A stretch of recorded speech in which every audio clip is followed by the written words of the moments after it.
She said that the fourth generation pills double the risk of clots compared to second generation. Quote. Wait, can you say that again?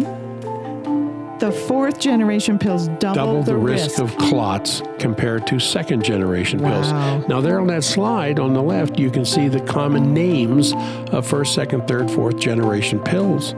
So any of you ladies who are listening to this right now, you may want to take a look at this. Hey everybody, it's Dr. Jack. And Mary. And this is the Forbidden Doctor Podcast, episode 121, Forbidden Dangers of the Pill. Ooh, and we're talking about the birth control pill. Yes, we are. Yeah, and contraception. This podcast is coming out late. Mary's father passed away just a couple days ago. Yeah. Yeah, we're sorry. This is coming out late. My parents had 11 children, and lots of people are in town, and... You've been very busy putting together the video presentation that will be shown at the funeral. Well, and it's also on the obituary, too, online. Oh, yeah. You can go see it. My dad was Joseph Hamilton, and wonderful man. And it's very sad, but he was 91 and lived a full life. And we weren't expecting it quite this soon, but we'll talk about it later.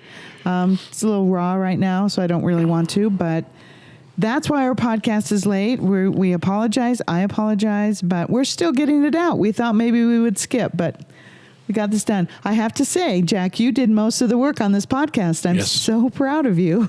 Yeah. So if I'm kind of silent, you'll know why. Yeah, that's all right. Okay, well, today... So the pill, I'm sorry. No. Go ahead. Is it your friend or foe? And that's kind of how we're going to lead in here, because while it has made it possible for women who want or need a place in the workforce to delay conception until they're ready for a family, it is also the subject of deep controversy, as it has been blamed for causing more hormonal-based problems in women since the 1950s than any other single factor.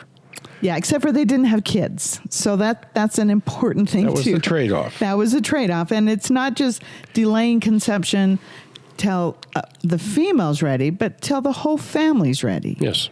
Yeah, that's important. The effects of the pill, though, can be really disastrous for some women. So what you're about to hear, you may be hearing for the first time ever. These are some forbidden things we're going to tell you.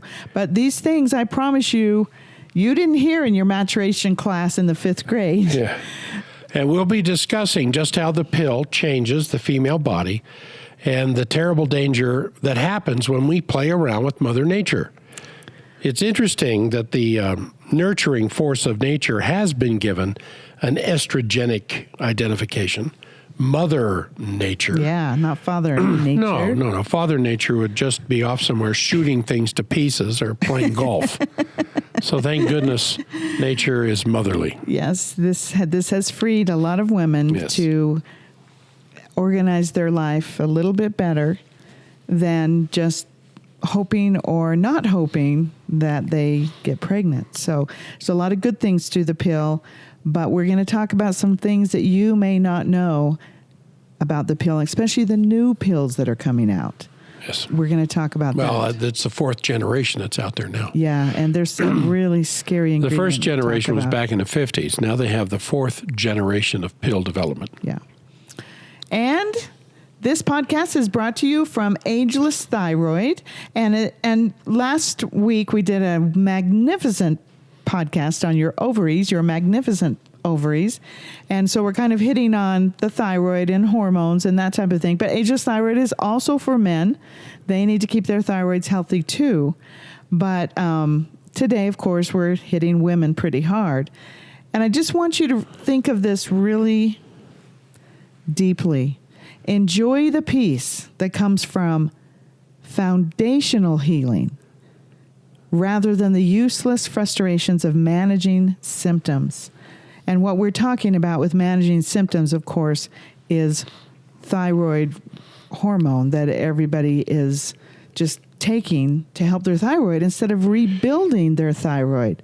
The Synthroid, the levothyroxine, and, we need to rebuild these thyroids. So when you do get under a lot of stress, like I am this week, and other times in my life, I've been under a lot of stress, my thyroid will kick in. I'll create the T3 that I need. My T4 will convert to T3, and I'll have the energy that I need when I'm under stress. So it's a wonderful product. And something exciting, at the end of the podcast, we have a special for you. Yes, something we've never done before. Yeah, so be sure to stay all the way to the end. We'll let you know what that is. Oh, I didn't know we put this in. We put in another slide about ageless thyroid. Well, it can't be talked about too much. So there we are. Right. And if you would like to know more about your own thyroid and more about your own endocrine system, take our free symptom survey. Just go to forbiddendoctor.com and take a free symptom survey, and you will get a protocol sent back to you and a free 30-minute conversation. Yeah, our nutritional counselors are ready to report your results back to you within about 24 hours of submitting the survey. Yeah, usually. Yep. Unless it's on a weekend. All right, you're going to enjoy this one here. Yeah, this is our weekly feature, the forbidden secrets they don't want you to know. These are the secret things they keep from you, the dumb things they tell you, and the really important things they know nothing about. You want to jump in? Well, I don't know whether to laugh or cry, but Well, these raw vegan bloggers have taken their health agenda a step too far, saying that losing their period as a consequence of switching to a raw vegan diet is not healthy at all. Unhealthy. It's not unhealthy. Excuse me. They're not being unhealthy by doing this. I mean, they're even claiming that amenorrhea, which is the absence of menstruation, for raw vegans is an indicator of a clean body and a stable, well-balanced hormone. This is really sexist. This is sexist to think that there's something wrong and dirty about having a period. Something toxic. Oh, yeah. About having a period. I mean, I don't even know how they can put those words down on paper. Or digital. I can't understand how they would think when you can't produce children that you're healthy. Yeah, right. Right. This is stunning. They posted this video on YouTube in which this lady talks about how she lost her period within the first month of switching to a raw vegan diet. You know, instead of going to the ER or responding with alarm or something, she says, I am so excited to get rid of it. Well, who isn't? Well, who wouldn't be? But you can't have children after that. Well, they got this idea that you have your period to detoxify the system. Well, maybe that's an alternative for the pill. Well, just go on a raw vegan diet and you won't have to worry about birth control. Well, she says this, if there is nothing to clean, then there's no reason to menstruate.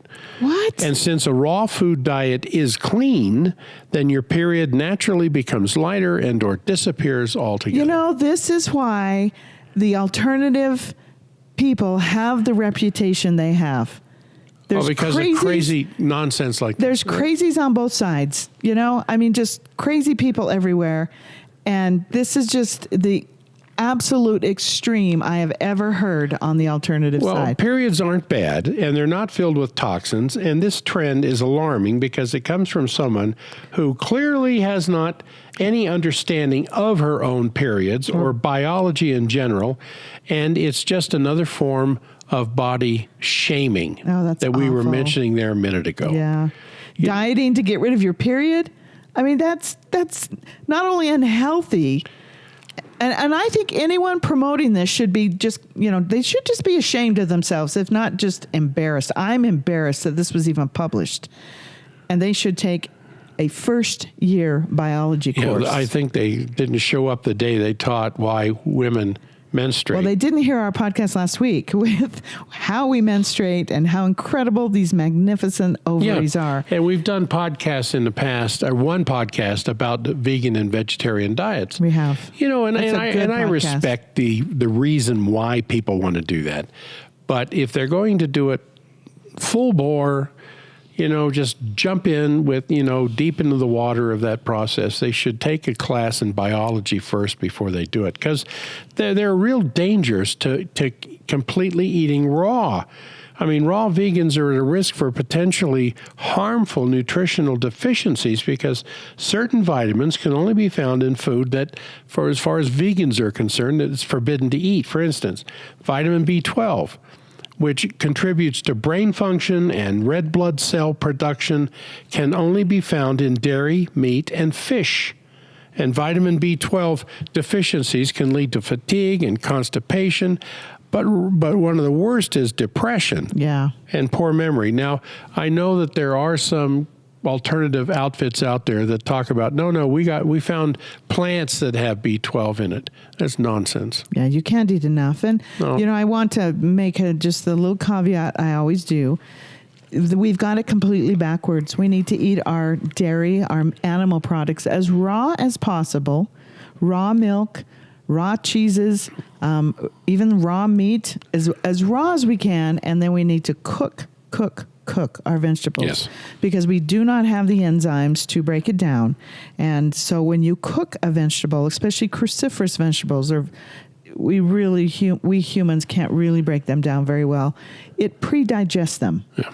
So it's very important to cook your vegetables. And that's, of course, the antithesis of this. And it shows by nature selecting these women to not be women to bear children. Yeah, because they would raise them to be as crazy as they are.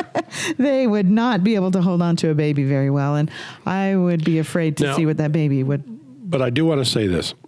For short-term reasons, a couple of weeks, maybe even a month or two, if you want to try a diet like this in the sense of cleansing and detoxifying the body, I have no problem with it. And I would recommend juicing. That breaks down the vegetables or fruits or whatever you're juicing, rather than just chunking on a bunch of, Yeah, you're right. You're absolutely right. Yeah. But a long-term approach at this kind of diet is going to lead to serious malnutritional deficiencies. Do you remember that lady that came into our office? Oh, it's been a number of years ago, 10 years ago maybe, and she brought in her very, very autistic 21-year-old daughter. And she was so autistic that she didn't even know who her mother was, really. She could say a couple of words, but not really. And we were, it wasn't 10 years ago, because we were starting to do some gaps back then. And I said, so it must have been like 5 years ago or so, or 6. And I said, I would love to help your daughter a little bit. Dr. McBride, I didn't tell her this, but Dr. McBride says after age 20 that you get these black spots in your brain and you can't bring them back from the autistic behaviors. Right. But I disagree to some extent. I think if I could get them on a animal-based diet for 7 years and turn over that whole nervous system, I think there could be some phenomenal changes. But anyway, when I was telling the mother this, she was telling me that she had her gallbladder taken out right before she got pregnant. So then, she wasn't able to absorb fats very well. But then I said, I would love to get her in here and give her some soup and some, eggs and all this different things. And she put up her hands just like this and went, no. We are plant people. I've raised my daughter on plants. Yeah. And, this poor daughter, not only did her mother not eat any meat or dairy or fat or anything. Did you end the consultation at that point? Well, it wasn't a consultation. I just saw her in the hallway and it just freaked me out. Okay. No, it just freaked me out. No sense going past that. No. It totally freaked me out. And this girl, she had to take her out to the car and literally snap her seatbelt because the girl, she would just wander off. Her brain's gone. Her brain was gone. She wasn't fed her entire life. Her mother didn't feed her in utero. She doesn't have the saturated fats to make her brain work. No. It's very That is sad. Yeah. So anyway, this website podcast is not intended to be a diversion away from the current system of disease management. It is our intention to offer a rational and very effective approach to aiding your body in its ability to rebuild and heal. Please be advised that any suggested nutritional advice or dietary advice is not intended as a primary treatment or a therapy for any disease or particular bodily symptom. Nutritional counseling, supplement vitamin recommendations, nutritional advice, and the adjunctive schedule of nutrition is provided solely to upgrade the quality of foods in the patient's diet in order to supply good nutrition supporting the physiological and biomechanical processes of the human body.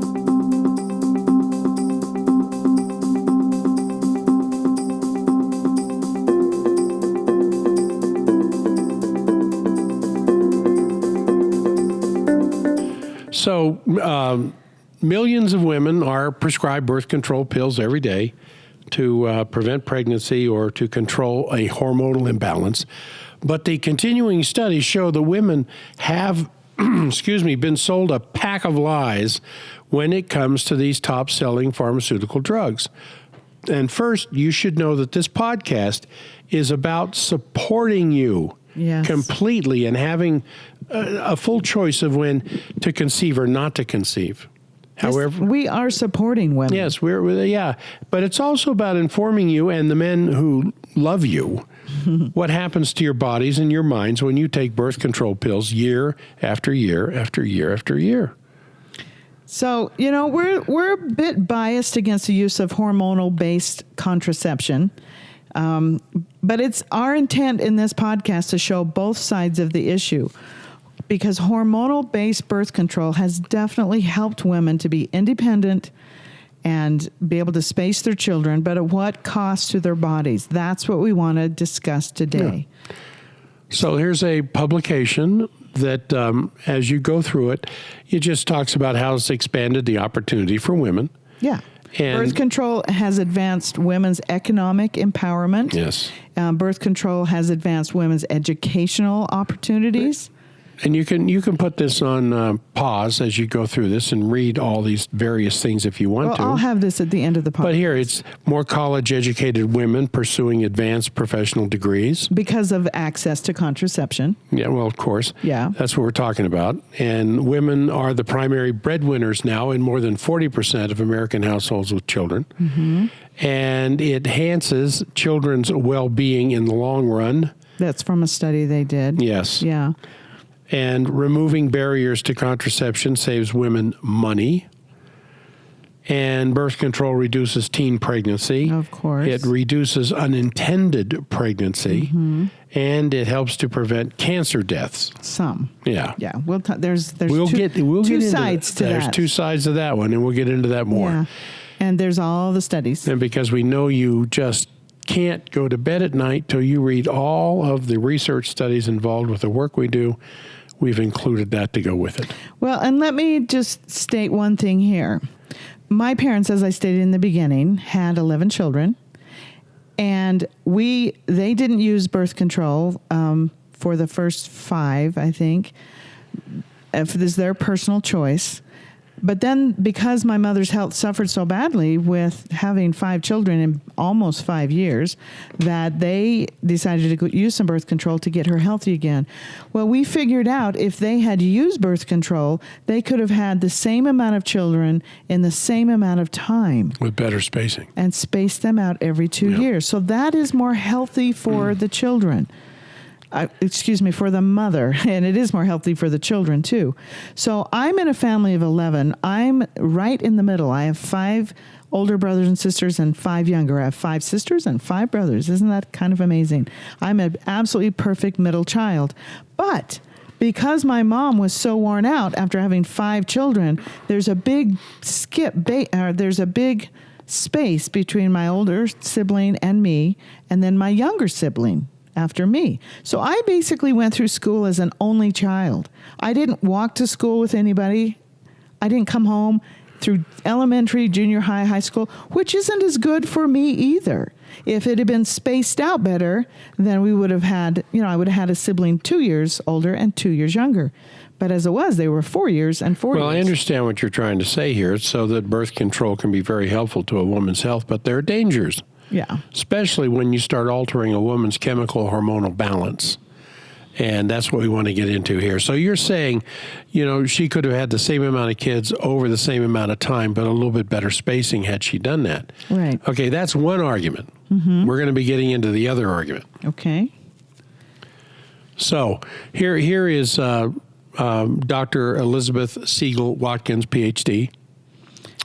And she reveals in her study, as you go through this material here, that marketing decisions rather than scientific innovations have guided the development and development and positioning of contraceptive products in recent years, that they put money ahead of safety. They put money ahead of women's health? Yeah. No, I'm shocked, I tell you. Yeah, and what's even more disturbing is that there are hundreds of birth control brand names to choose from, but there's only a handful of actual formulations, all based on science that is more than 50 years old. Yeah, and then there's the contrasting voice of Dr. Elizabeth Watkins. This guy, he's an 81-year-old doctor, is trying to get birth control pills over the counter. Oh, boy. So we want to make you aware of the dangers, because this is not like taking an aspirin. No, and for a lot of people, I think they think that, especially a lady that takes a pill every day through the entire cycle. Yeah. It's just like, oh, I got a headache, I take an aspirin. Oh, I'm on birth control, so I'm going to take this pill. There's a big difference in the effects on the body between the two. Yeah. So this Dr. Malcolm Potts has spent the past half decade pioneering the field of family planning, and he's on the verge of making birth control pills as easy to buy as aspirin. Oh, man. So he's bringing this company. It's called Pelagius. Pelagius.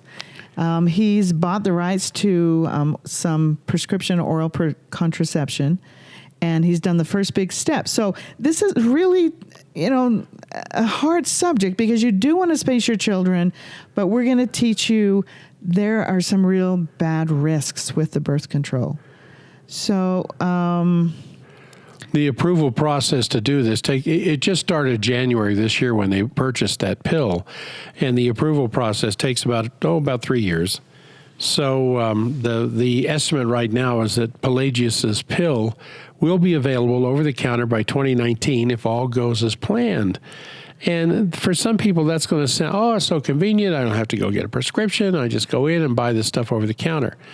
Well, we're going to get to why that may not be the best idea. And you really need a custom prescription just for you, because of many different reasons. Yes. If you're going to go that way. We're going to get into You may not want to go that way after this podcast. But the bottom line is that women's health and contraception is not a priority in the pharmaceutical industry. I mean, the pharmaceutical industry is interested in oncology drugs, cancer drugs, drugs for rare diseases, drugs where they, once they get FDA approval, can have some exclusivity. Yeah, that's where the money is. Yeah, because every pharmaceutical company out there probably has a birth control pill, and so, and they're very cheap.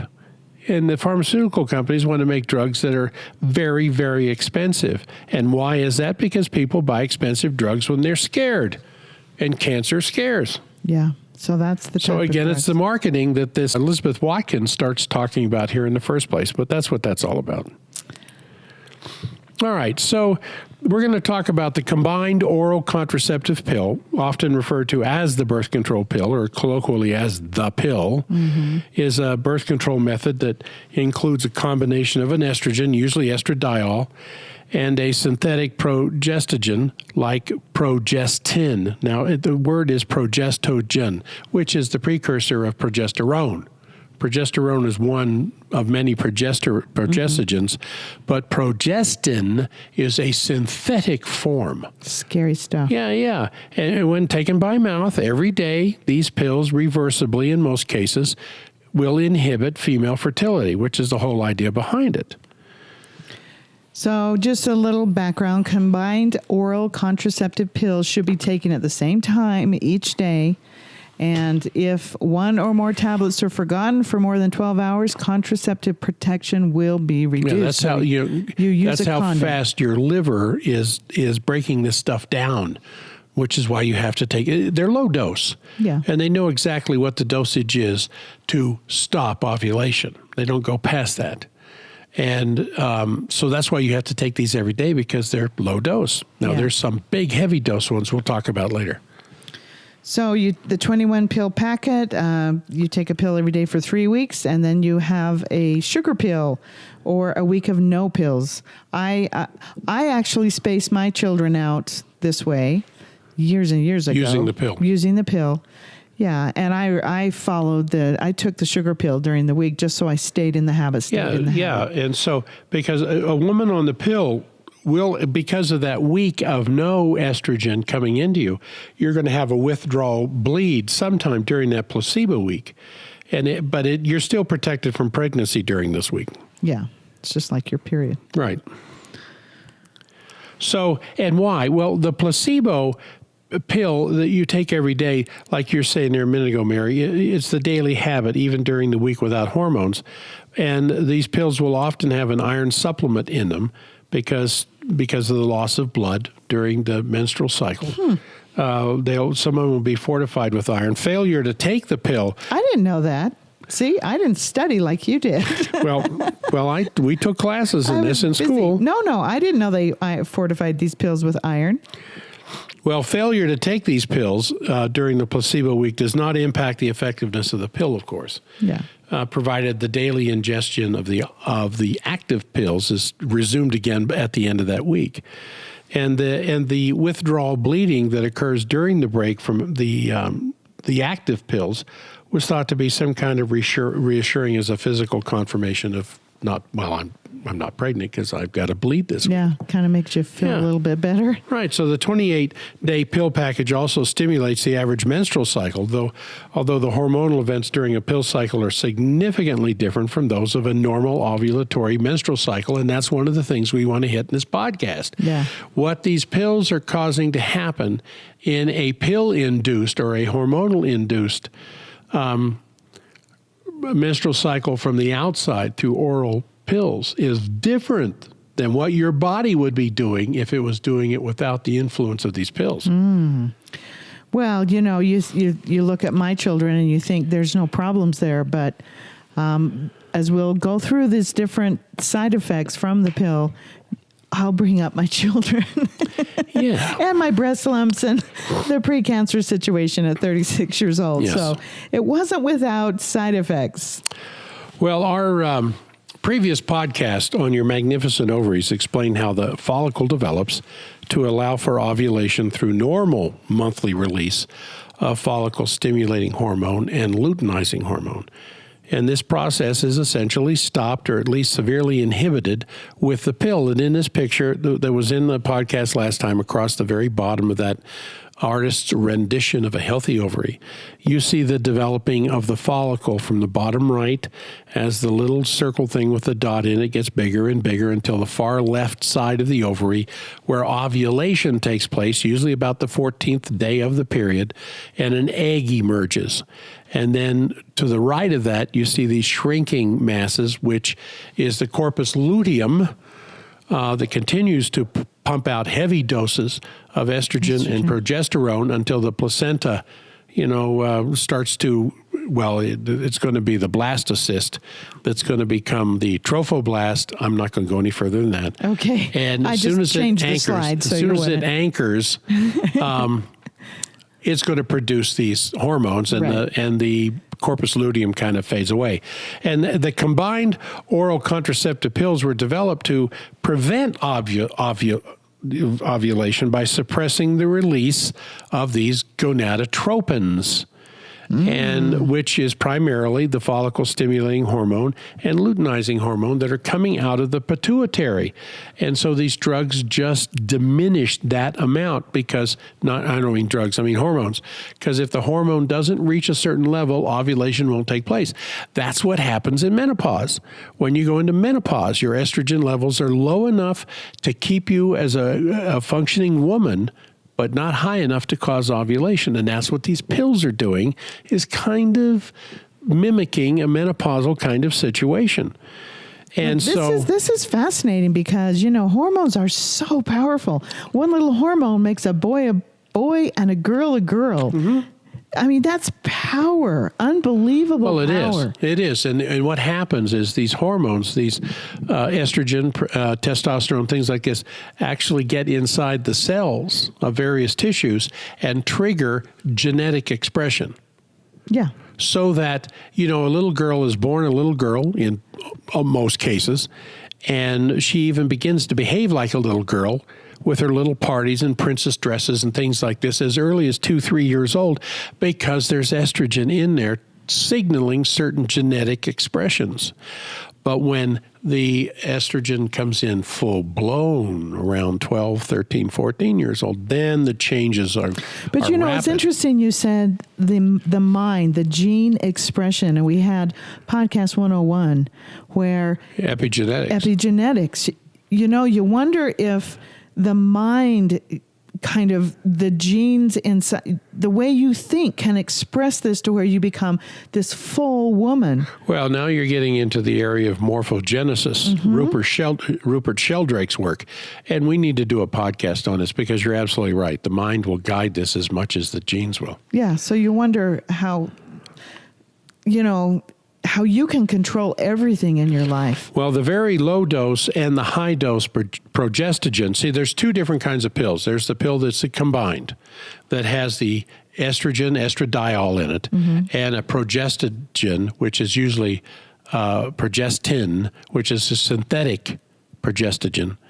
Now there is the pill that doesn't have any estrogen in it. It's either a very low dose or a very high dose of progestogen.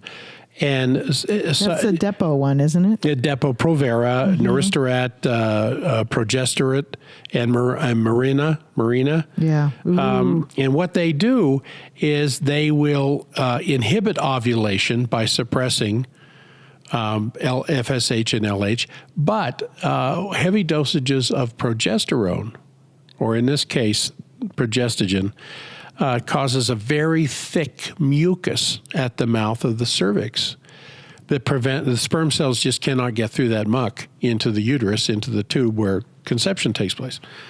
So it's a trade-off with which one of these you're going to use, and the doctor decides based on the reaction and whatever else is going on inside you at the time, which one of these he's going to give you.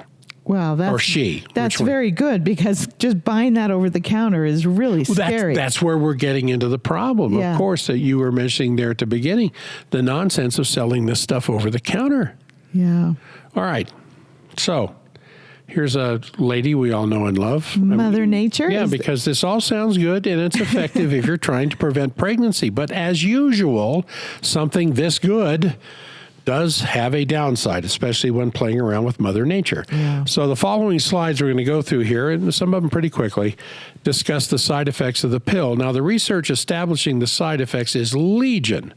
And you can, all you have to do is Google side effects of birth control pill, and you will find a lifetime of reading. So we're not going to put a lot of that up here. It's not just lifetime of reading blogs. This is actually research papers. Absolutely. Yeah, we're taking this from research papers. So hold on to your seat. Well, it's generally accepted that the health risks of oral contraceptives, now not generally accepted by Mary and myself, but in the healthcare world out there, that the health risks of oral contraceptives are lower than the health risks of getting pregnant and having a baby. Yeah, I was told that. Right. When I started the pill. Right. It's much more risky to be pregnant than to take this pill. Well, that's good marketing. Well, and the health benefits of any method of contraception, they say, are far greater than any risks from pregnancy. And so, again, this is marketing of the drug being discussed here. And here you can see, look at all those to reduce painful things. Periods and treat endometriosis and prevent cancer and treat acne and the good hair loss and anemia. Excess hair, though. Excess hair, yeah. And, hirsutism. That's to slow all that kind of stuff. Here's all the wonderful reasons why you would want to take the pill. Now, some organizations, I don't want to go into who they are because there's a bunch of them out there doing this, and I was reading this yesterday, I think, on the internet, have argued that comparing a contraceptive benefit, like is listed there on the right, or to methods of no contraception, which is represented by this lovely woman on the left, she got pregnant, is absolutely ridiculous. It's not relevant. Instead, the comparison of safety should be among the available methods of contraception. So here is a slide that's showing various forms of contraception. We're not going to talk about them. We don't need to. The typical use and how they're actually used in the home or wherever else. And the perfect use, this is the effectiveness there on the far right of these methods of contraception if they were actually done according to directions. But see, this is just confusing. This is like the man behind the curtain, because they should be comparing safety. Well, that's it. They should be comparing each one of these to one another rather than this whole chart to getting pregnant. Yeah. And that's the silliness of this. All right. Yeah, but they don't bring that up. So as offered number one by a practicing gynecologist who sees hundreds of women every year, here are some reasons why your partner may want to stop taking the birth control pill. Number one. Yes. Some forms of the pill dramatically increase a woman's testosterone levels, which can cause a low sex drive. It can also cause vaginal dryness and painful intercourse.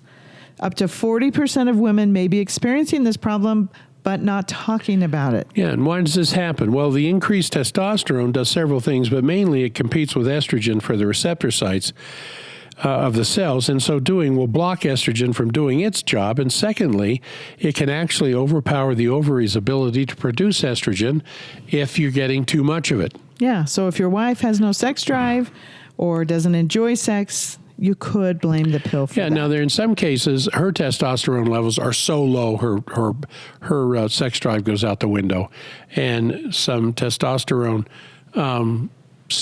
stimulating herbs can help bring that back.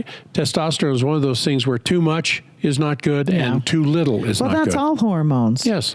Yeah. So Goldilocks is too hot or too cold. Yeah. So the reason the pill is famous for helping to clear up acne is that it again raises the testosterone levels and overwhelms natural estrogen, which is another reason elevated testosterone in a woman is problematic. And while this may be just a temporary benefit to taking the pill, in long-term sense, your natural female hormones, estrogen and testosterone, as well as progesterone, don't return to normal. And this means your hormones could stay whacked for decades. Wow, just from taking the pill. Just from taking the pill. Oh, well, that was the problem with me. Ask my ex-husband. That might be it. That's what happened. My hormones were whacked. Let me tell you. And then again, another... This is a big one. Oh, this is a big one because this is what we've talked about now for several years, where the gut is negatively affected by birth control pills. And another thing that gets whacked when you take the pill is your gut health. Gut health. And interestingly enough, ulcerative colitis and Crohn's disease, which is both of which are linked to constant inflammation inside the gut, is more common among women who use oral contraceptives. Aha. Yes. And so that nagging bloat or that persistent gas that you're feeling, it's not necessarily a symptom of your period or even a side effect of birth control. It could be a red flag that the pill is throwing your gut out of whack. I love that medical term, whack. And the things that alter our microbiomes most are chronic medications. Like the pill. Yeah, Dr. McBride talks about it all the time. Yeah. She says these poor young girls, they grow up on terrible diets, Diet Coke, red Twizzlers, and Doritos, and then they go on the pill when they reach, 18, 19, whatever. And the gut's already messed up because of that diet. And then a continual pill. That's why she says it's so bad, because it's every single day. And you have sexual hormone receptor sites everywhere in the digestive tract. Yeah. And for reasons that we're not going to go into here, but they make a lot of sense. And so these added hormones in your body from the pill can affect those receptors, and sometimes the result's pretty extreme. Wow. I mean, for women taking birth control for greater than 5 years, there's a 3-fold increased risk of Crohn's disease. That's 300%. That's a lot. Yes, it is. And irritable bowel syndrome, gas, bloating, constipation can be signs of dysbiosis, but it could also be a microbial imbalance within the digestive tract that is being stimulated by these oral-based hormones. And acne, eczema, all this kind of stuff is often related to that. Yeah. And we're going to talk about a really bad. Yeah, and both ulcerative colitis and Crohn's disease were more common among women currently using oral contraceptives than those not doing so. And there's the studies. There's a couple studies. You can read the studies where it goes into the it. one on the right's a study. Yeah. So. Okay, and this poor woman with gut problems. Oh, my goodness. She doesn't look comfortable. No. Well, these estrogen-digesting bacteria, affectionately called now the estrobolome, you don't just have a microbiome. Within the microbiome is an estrobolome, and it's the estrogen, I don't want to say eating, but it's the estrogen-affected bacteria that are in there. And there's a lot of these health experts that are already attributing conditions of hormonal imbalances like PMS, polycystic ovary syndrome, heavy bleeding, even infertility to a disruption in how our gut processes hormones at the microbial level. Well, this is really important because I know many women. I have a patient right now that's trying desperately to get pregnant, but she's been on the pill for years. Yeah. And this is saying it's destroyed the gut. So the receptor sites for the estrogen. Well, the pill disrupts the estrobolome. And this is the part of your microbiome that eats estrogen-hungry bacteria, as well as the area of the gut where the tissue is inundated with hormonal receptors, because when the liver does not break down extra estrogen like it's supposed to through the P450 or 450, I think it is. Phase 2. Phase 2 of the P450 oxidase, something like that. I forget the title at the moment. But that and the other sex hormones that you're already producing, due to its own toxicity in the liver, these extra hormones get into the gut and stimulate those gut-based receptors. I mean, it's like getting a double dose of the hormone. And remember, estrogen can cause clot formation. And the endpoint manifestation of this whole hormonal bacterial disruption is Crohn's disease, which is an inflammatory condition that affects the colon and large and small intestines. And so in this landmark study that's out of Harvard University, this Dr. Hamid Khalili linked the use of oral contraceptives to a 300% increase in the risk of Crohn's. Wow. Now, and for some reason, Crohn's disease is much more prevalent in women. I mean, women have it more. Men, usually have inflammatory bowel disease, and which usually will move towards colitis. Right. Yep. But this above-mentioned study, I just may have uncovered why, and Dr. Khalili is not the first person to look at this. Now, in plain English, if you have irritable bowel disease and the use of a high-dose synthetic estrogen for birth control will likely make that condition worse, and this is what he's talking about, by increasing the risk of forming tiny little clots in the gut's network of blood vessels. And blood clots, I mean, hey, we already know that the pill is a potentially fatal risk factor for blood clots in other areas of the body. I mean, go figure. It's a systemic thing, and why not? I mean, why not little clots of microscopic size that cause this ischemic effect in the microvilli that line the gut? Now, ischemic means the blood supply is being cut off or severely being restricted because the little tiny microclots are blocking the capillary beds inside the microvilli that line the gut. They start to die. They become necrotic. Yeah. The body starts to having to clean this up. And anytime the body has to go after some major necrosis taking place, the autoimmune problem shows up and you got Crohn's. Crohn's is an autoimmune disease, So you quit the pill and your gut problems have a very strong chance of improving that Dr. Khalili is talking about. Wow. But you use the pill and you're going to triple the risk, 300% of wrecking the gut. So that's fascinating. It literally just kills your gut. That's right. It's a slow death of the gut. Wow. Yeah.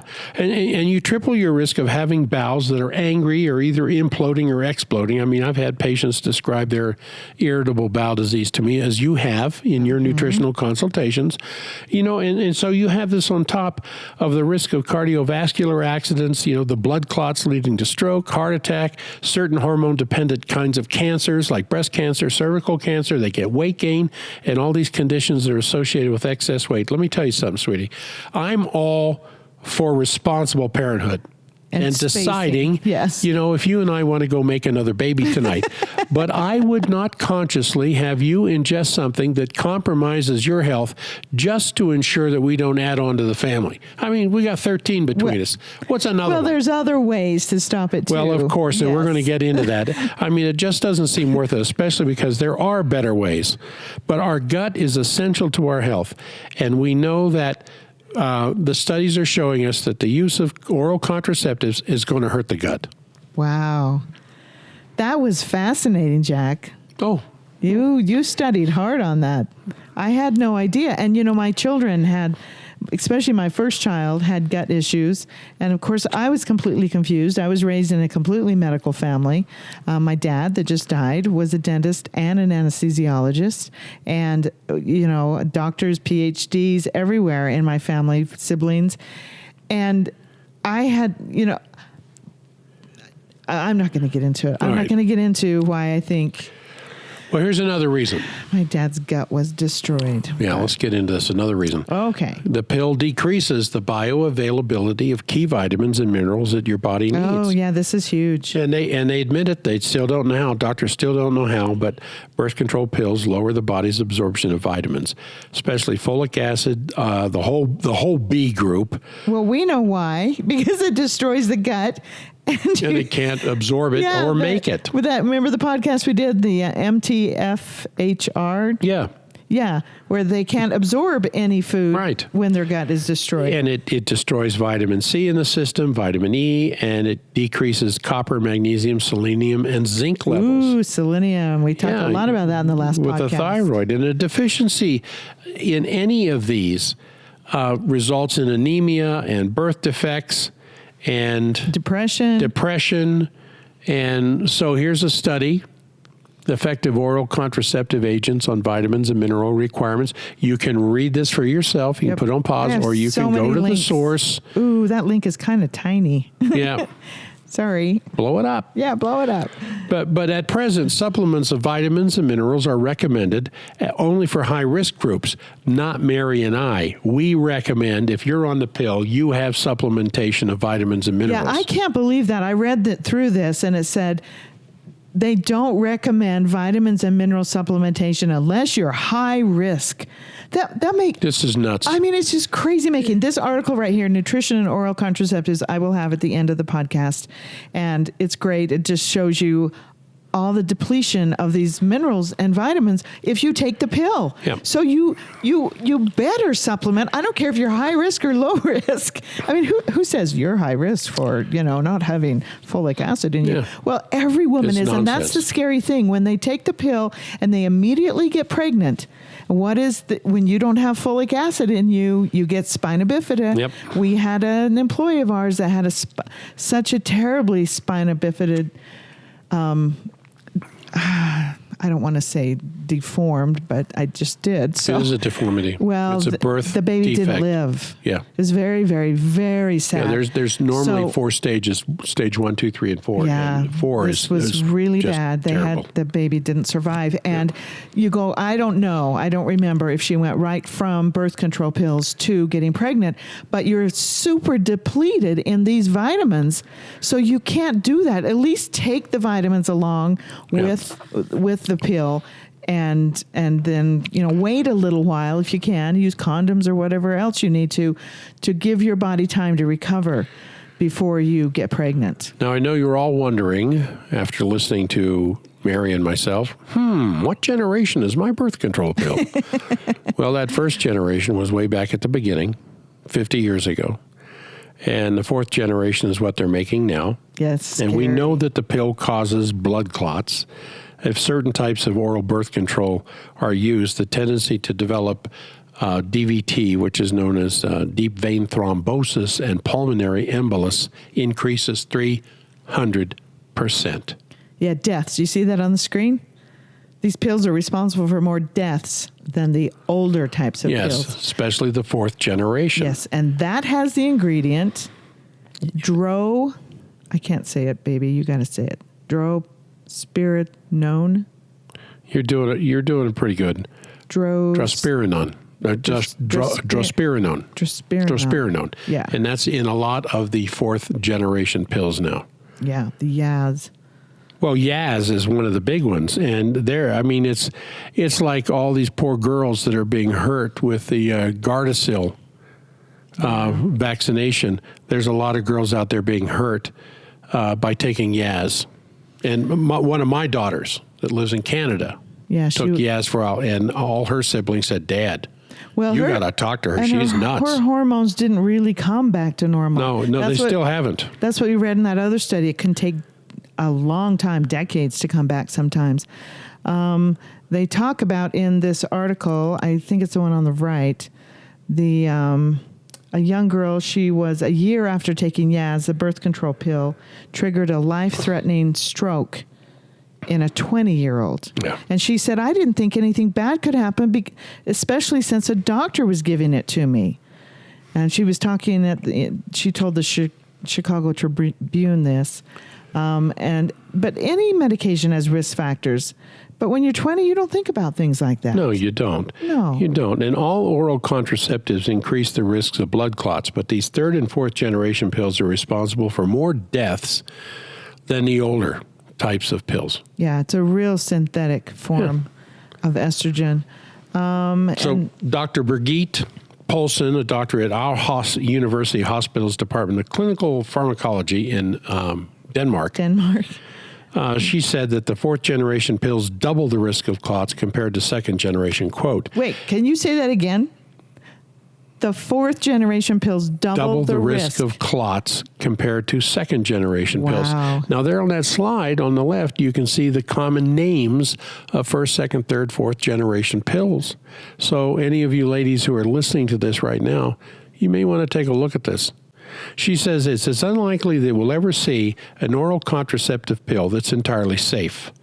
This is because the pill only works by virtue of adding some hormones that alter the blood's delicate clotting abilities. And what happens is, I think we're going to talk about it in the next slide. Was it the next one or the one after that? Yeah. We'll talk about how this works, what takes place. But that information came too late for that 20-year-old girl. Oh, gosh. And many, many others. She said she owes more than $20,000 in medical bills and is on a lifelong regime of blood thinners and visits to the neurologists and hematologists. Panic also sets in every time she gets a headache. Oh, I bet. I mean, she's afraid she's going to have a aneurysm. Yep. I mean, she's scared to death. She said, I'll be dealing with this for the rest of my life. Another problem with the pill is that the pill makes PMS work. Worse. And, yes. What did I say? Work? Yeah. Hey, you guys, it's late. We haven't had much time. It's about 11 o'clock here. It's almost midnight. So let me say that again. The pill makes PMS worse. Yes. And it's that drospirenone that you were mentioning there a minute ago, the synthetic version of progestin. They're the ones that are the worst. So if you're taking it's a synthetic version of progestin. I thought it was estrogen. No. Drospirenone. There, very good. So if you're taking one of Bayer's, like the people that make Bayer aspirin, one of their birth control pills, which is Yasmin or Yaz, Bayaz, or Saferol, or a generic version of that, you need to know about the latest research that indicates that these pills have a higher risk than the other types of oral contraceptives. Ooh. Why did they switch to that?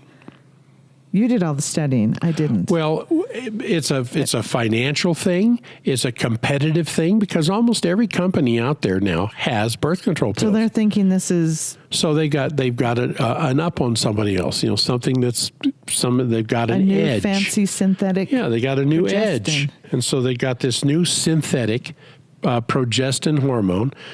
And so they're it must have other side. It must have something like it gets rid of acne better, or you don't gain weight. Well, it could be. There could be some factor like that. And so, but they're effective. I mean, these products are effective to prevent pregnancy. They can be fatal. Absolutely. That is crazy. So the FDA study also found that when they focused only on women taking birth control pills for the first time, drospirenone increased the risk of blood clots and heart attacks, especially for women under 35. Ooh. So that's something to keep in mind. Yeah, that's just a little thing there. Ready for the next slide? Well, this is And what are the risks of Yaz birth control pills? You can put this podcast on pause and read for yourself. And there's the source.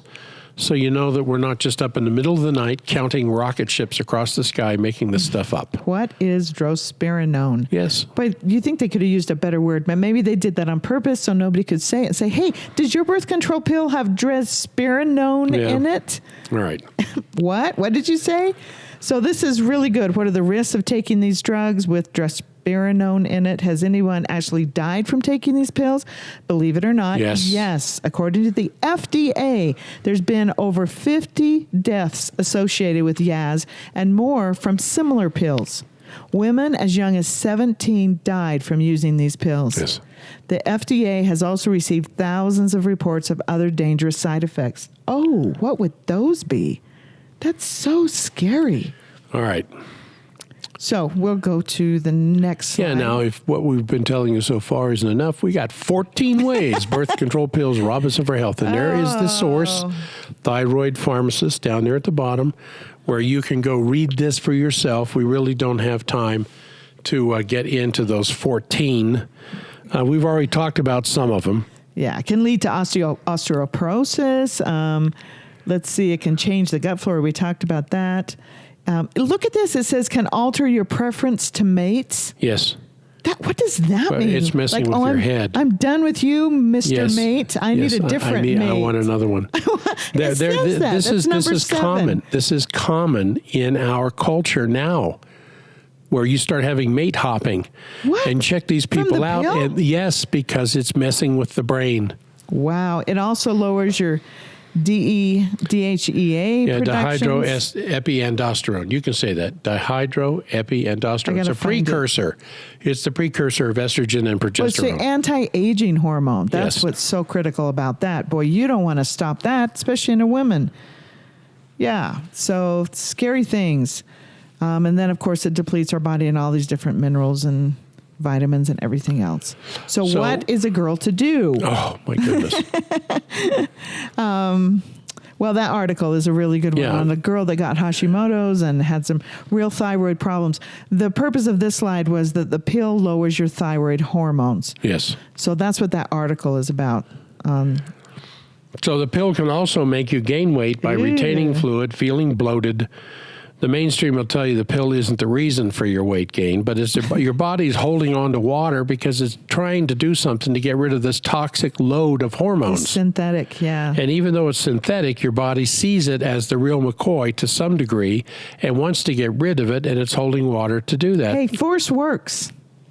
Yeah. It just doesn't heal, and it doesn't balance you out either. Every force has an opposite and equal reaction. So you're taking this massive force, you're going to have some side effects. You're going to have some side effects. Yeah. And the pill increases the risk of breast cancer and cervical cancer. No brainer there. Don't want that. Numerous studies have suggested that birth control pills increase that risk. And a new study suggests that this increased risk may only apply to recent users and is dependent on the formulation of the pill. Right. That's a good point. So that's kind of scary. We done with that? Yeah, we're done with that. Okay. And, whoops, it didn't go to the next slide. And this is one of the more serious ones here because the pill, as opposed to other contraceptive methods, can cause permanent delayed conception. I mean, maybe you don't want kids now, but, what's the future? So, and here's the problem, that an awful lot of misinformation is out there. I mean, you scan the internet or even ask some random sampling of medical professionals, and you're bound to get contradictory responses about how contraceptives, such as the pill or intrauterine devices or even Depo-Provera, the shot that you get every 3 months, has an effect on this. So we're quoting from Dr. Paul Blumenthal, MD, professor of obstetrics and gynecology at Johns Hopkins. He says, with a few notable exceptions, immediately after you stop using birth control, your fertility will go right back where it was destined to be.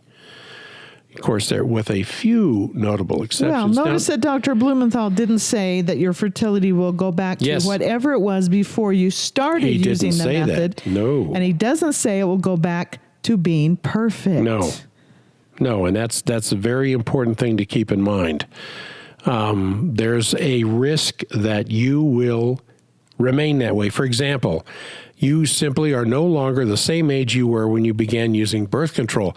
Say you started when you were 20, when you first started taking the pill, and now you're 40. You think, well, okay, everything's settled, and we got some retirement money put away, and I'm still having a cycle, and I want to have at least one, maybe two.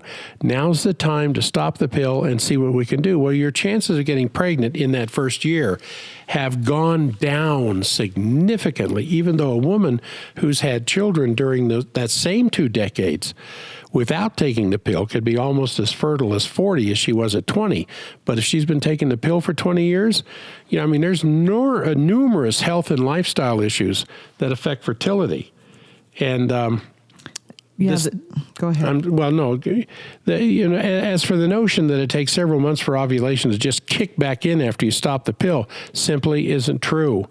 And it's about 80%. About 80% of the women who want to get pregnant will be able to get pregnant, which is a number which is simply identical to the general population out there. 8 out of 10 women, you got 10 women who decide, okay, I want to have a baby. 8 of them are going to get pregnant pretty quick. 2 of them are going to have a little bit of trouble. Except for in Utah. In Utah, it's worse than that. In Utah, it's 1 in 6 it's about now. I think it's 1 in 6 that are infertile and will remain so. Never be able to have a baby. No.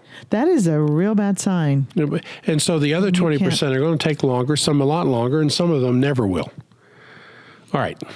So we're getting kind of close to the end here. Ooh, what's the fire for? Well, that's when you are having years and years and years of birth control pills, you are simply playing with fire. When you cause the pituitary gland to stop its normal function, you're playing with fire. Now, there's an analog to that, or another, when you force the liver to stop making cholesterol. If you're on a statin drug years and years and years, your body is simply having some serious problems dealing with you forcing your liver to not perform a normal function. When you're on birth control pills, especially the 4th generation ones, year after year after year, chemically forcing the pituitary to not do its job. Not good. You're playing with fire. That's what the fire is there for. That's what the slide is. You put that in. I'm so proud of you. Well, yeah. I like it too. Yeah, it's playing with fire. So fertility obviously is a very personal choice, but women and men alike should at least be aware of what chemical birth control pills do to the body and possible reasons why they are so heavily prescribed. But there's danger. Oh, infant brain damage can be caused by a deficiency of the B vitamins, folic acid, and taking estrogen, as in birth control pills, tends to deplete the body's supply of folic acid, so that if pregnancy occurs right after stopping the pills, it is more likely to lead to a miscarriage or deformity from folic acid deficiency. Who's this Ray Pete, PhD? No, it's someone who is. I don't have the title of the book on the tip of my tongue. But hey, he's got a PhD, so. Anyway, or you might try something that's completely non-invasive, and that's the rhythm method. Yeah. And some people can be pretty good at this because if you pay attention to your body, the mucus effect, the temperature, the position of the cervix during ovulation, and the hormonal production. But you do have to check yourself every single day. My sister did this. Yes. And you have to be consistent every single day. That's why you have that little chart that shows where you are watching the temperature, watching the other things. If you are regular, your body will tell you no sex. Yes, and she did. It did work for her through, I guess, 20 years. It worked really, really well, except for 1 month. She messed up on the timing, and they did get a beautiful little boy. Well, we more than realize that this is not for every couple trying to avoid hormonal or the chemical rhythm means. method. Yeah.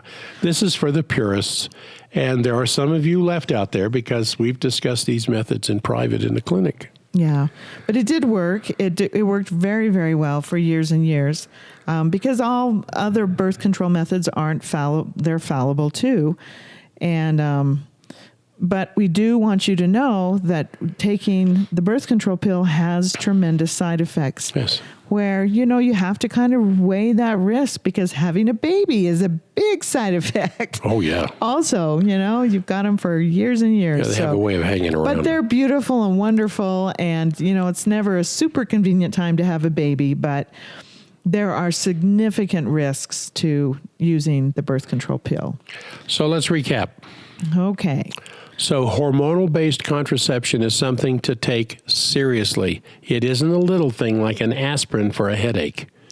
Nutritional supplementation during the use of the pill is mandatory, not if you're just high risk. No. And I have a lot of female patients, well, obviously female patients if they're on the pill, in our clinical practice.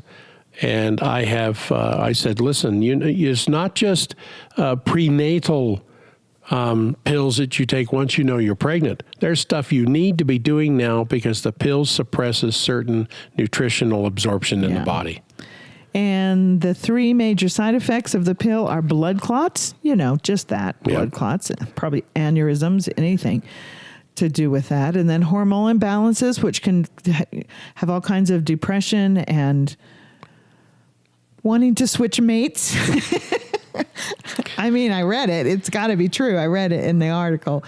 And of course, this isn't funny, estrogen-based cancers, and that's the breast cancers. Yeah. And there are effective non-hormonal forms of birth control, or family planning, as some call it, if you will take the time to learn it. Okay, we have the most beautiful slide and the most beautiful poem in the world. And this is an hour long. And I have it at the end, so we don't have to read it. You can read it. But I'll tell you, this brought tears to my eyes. This is a beautiful poem about women, and we dedicate this whole podcast to women and the men that love them. Yeah. And so if you get time, download this. It's just free. I just threw it in and made this beautiful slide. I made this before. Yeah. Before before my dad died. All right. I made it. So again, this is a special offer. Yeah. One of the many hormonal imbalances created by the pill is upsetting the balance of the HPA axis, the hypothalamus pituitary adrenal axis. This is one of the main reasons we created Ageless Thyroid, to bring the HPA axis back together. There's my cute little story there where I talk about, I took all these pills for all these years and decided to make this Ageless Thyroid. So we could do it all in one. Do it all in one pill. This pill wasn't just created for women with a history with the pill, but for all those suffering from any hormonal imbalance that might be present, like PMS, bloating, weight gain, headaches, acne, cramping, excessive bleeding. And we've had reports that this does get rid of acne too. Yes. So in boys, any side effects. Yeah, but all the stuff that's in here is for the male every bit as much as female. Yes, and it says no hormone present, as you see there. So, but here's the exciting thing. We told you to wait to the end and you would get it. We've never done this before. Bam, fireworks. You buy 3 of these bottles, we'll give you 1 for free. Yeah. Yep. That's a deal of the century. Yep. So we're super excited to help the world heal their endocrine system, especially if you've been on the pill. And we want to remind you, this is super exciting. Want to give you a hint of what's to come. We've produced over 100 podcasts, and we spend hours and hours and hours producing these presentations, and we get letters from all over the planet. We're still working on our 1 million downloads. We're at what, 350,000? We just crossed 350,000 downloads. Yeah. So even though these podcasts are usually an hour long, we feel like we skim the surface like we did today. I wanted to get into even more detail about contraceptives and more natural ones, but we just don't have time. So that's where the webinars are going to come in. We're going to have 4 and 5 and 6 part series where we'll go really deep into different webinar or different concepts and they are coming soon. We hope so. If all these things quit coming into our lives. So stay tuned. Hopefully they're coming soon, only at the Forbidden Doctor.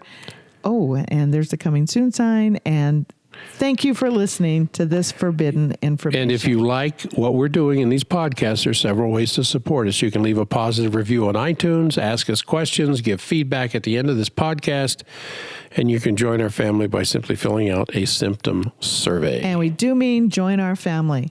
So please leave a comment or a question at the end of the podcast. And thank you again for listening to this forbidden information. And join us next week for another in-depth discussion of forbidden knowledge. All right. We'll see you then. Thank you for listening to the Forbidden Doctor podcast. If you are curious about long life energy enzymes or ageless thyroid, you can purchase them without a membership from our website at forbiddendoctor.com or get our enzyme formula from Amazon.com by searching the full term Long Life Energy Enzymes. Don't forget to take our obligation-free symptom survey to get a free personalized supplement protocol recommended for you by Dr. Jack, Mary, or one of our qualified nutritionists. Take the survey, get a call from our nutritionist to create a protocol and a patient login, then use that login to see your own personal protocol along with any favorites you've saved from our symptom library. Remember, our website and our clinic are here for you always.